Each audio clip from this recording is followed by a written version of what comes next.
जंगल में जश्न का समा था। हर कोई जंगल में बहुत खुश था। परिंदे, कीड़े मकोड़े, जानवर, बी मक्खी जान महफिल बनी बैठी थीं। जब बी मक्खी अपनी खुराक की तलाश में निकलने वाली थीं कि चिड़िया ने उनका रास्ता रोक लिया और चिड़िया ने कहा, मक्खी तुम कहाँ जा रही हो? वहाँ क्या है जो यहाँ नहीं?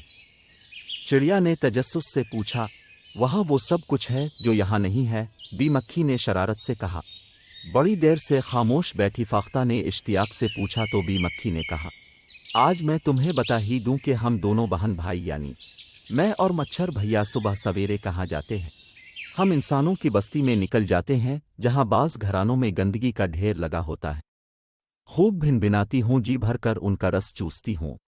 लोग मज़े मज़े की चीज़ें खाकर बचा खिंचा और छल के गिली में फेंक देते हैं। हर चीज़ खुली पड़ी रहती है, मेरा जो जी चाहता है खूब मज़े लेकर डट कर खाती हूँ। इंसानों का खून चूसने में मच्छर भैया को बहुत लुत्फ़ आता है। हर चीज़ खुली पड़ी रहती है, अपने बर्तन ढांप कर और जगह की सफाई करके नहीं रखते। नतीजा ये होता है कि अगर एक जानिब से मुझे आ जाता है तो मैं मज़े से दूसरी समत जा बैठती हूँ। गंदे बर्तनों पर तो मैं खूब भिनभिनाती हूँ। जब बच्चे हमारी चौसी हुई चीज़ें खाते हैं तो सख्त बीमार पड़ जाते हैं। बच्चे बहुत बीमार हो जाते हैं, उनके वालिदैन परेशान हो जाते हैं। हर बच्चा अस्पताल में है। डॉक्टरों का तो क्या कहना, ज़रा सी बात पर टेस्ट लिख कर दे देते हैं और फीस भी भारी वसूल करते हैं। देखते ही देखते हज़ारों रुपए दवाओं पर आ जाते हैं।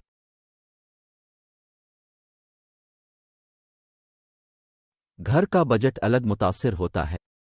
मक्खी बड़े फ़ख्र से इंसानों की हमाकत गहरी सोच में डूबे बुलबुल ने कहा, मक्खी इंसान इतना ताकतवर होकर भी तुम्हें कुछ नहीं कहता।